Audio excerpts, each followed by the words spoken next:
Bonjour à tous, on se retrouve pour le point complet sur l'actualité crypto de ce 21 janvier. On commence par une annonce importante en Asie. Le groupe financier japonais SBI s'associe à Startale pour lancer un stablecoin indexé sur le yen, totalement régulé. L'objectif est de proposer une alternative locale aux stablecoins en dollars comme l'USDT ou l'USDC. Le Japon veut encadrer très strictement ces projets, ce qui pourrait rassurer les institutions et favoriser l'adoption de la crypto dans la finance traditionnelle. Côté outils pour investisseurs, la société Nansen lance un nouvel agent de trading basé sur l'intelligence artificielle. Son but est de suivre ce qu'on appelle le smart money directement sur la blockchain.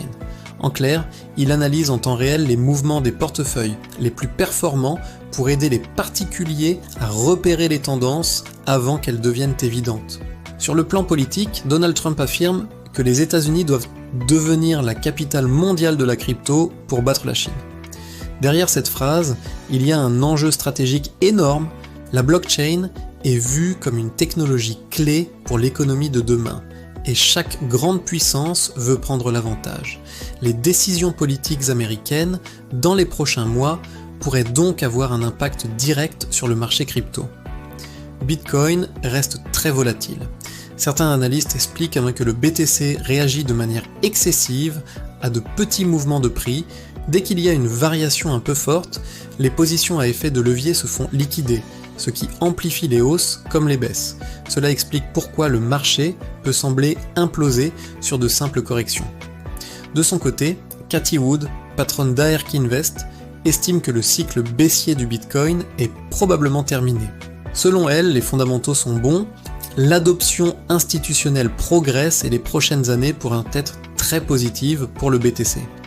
Ce genre de déclaration influence beaucoup le sentiment du marché. En Europe, une nouvelle tension géopolitique apparaît. L'Union européenne suspend officiellement certains accords commerciaux avec les États-Unis à cause d'un désaccord lié au Groenland et aux politiques de Trump.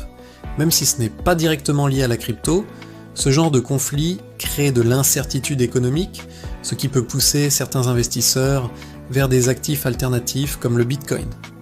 Dans la finance décentralisée, Ondo Finance annonce étendre ses actions tokenisées au réseau Solana. Cela signifie que des actions traditionnelles pourront être échangées sous forme de tokens sur Solana, avec des transactions rapides et peu chères. C'est une étape de plus vers la tokenisation complète des marchés financiers. Bitcoin repasse ensuite au-dessus des 90 000 $ après que Trump a retiré ses menaces de tarifs douaniers suite à une réunion jugée productive avec le chef de l'OTAN. Cela montre à quel point le marché crypto est sensible aux annonces politiques. Une simple phrase peut faire bouger des milliards de dollars. Dans la DeFi, le projet Saga devient la dernière victime d'une vague de hacks. Plusieurs protocoles sont attaqués ces dernières semaines, ce qui rappelle que la sécurité reste l'un des plus gros problèmes de la finance décentralisée. À chaque attaque, la confiance des utilisateurs est mise à l'épreuve. Du côté de Ripple, son PDG Brad Garlinghouse affirme que 2026 pourrait être la meilleure année de l'histoire pour la crypto. Il mise sur une adoption massive par les entreprises, les banques et même certains gouvernements. Même si c'est une prévision optimiste, elle montre la confiance de certains leaders du secteur. Sur Avalanche, un programme de subvention de 40 millions de dollars est lancé pour soutenir les projets construits sur sa sidechain. Le but est d'attirer des développeurs et de faire grossir l'écosystème. Plus il y a d'applications, plus la blockchain devient attractive pour les utilisateurs. Aux États-Unis, Trump fait encore parler de lui avec une déclaration choc sur les tarifs douaniers et le Groenland, ce qui provoque une hausse immédiate du Bitcoin. Encore une fois, la politique et la crypto se mélangent de plus en plus dans les réactions des marchés.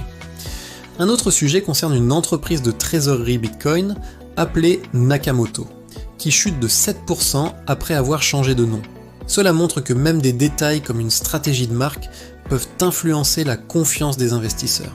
Dans l'écosystème Bitcoin, certains analystes expliquent la logique derrière les achats massifs de Strategy, la société connue pour accumuler du BTC. Beaucoup d'investisseurs n'ont pas compris à quel point ces achats ont été stratégiques et ont sous-estimé leur impact sur le marché. Le Sénat américain doit présenter aujourd'hui un projet de loi sur la structure du marché crypto. Ce texte pourrait définir clairement qui régule quoi entre les différentes agences américaines. C'est un moment clé, car plus de clarté réglementaire pourrait attirer beaucoup d'investisseurs institutionnels. Après la baisse récente du Bitcoin, des experts expliquent les vraies raisons de cette chute et ce qu'ils attendent pour la suite. Selon eux, la baisse est surtout technique, liée aux liquidations et à la prise de profit, pas à un problème fondamental du réseau. Sur Solana, le taux de staking atteint un plus haut sur 2 ans.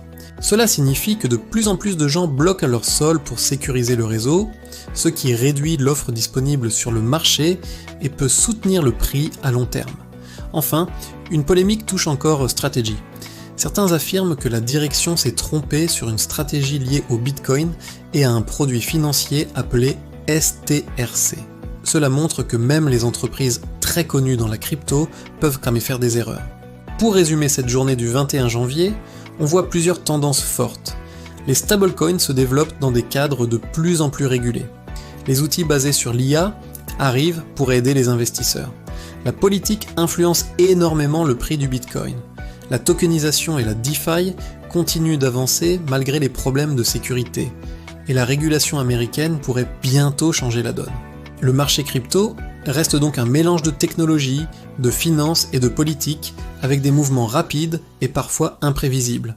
C'était votre Crypto Actu du 21 janvier. On se retrouve très vite pour un nouveau point sur le marché.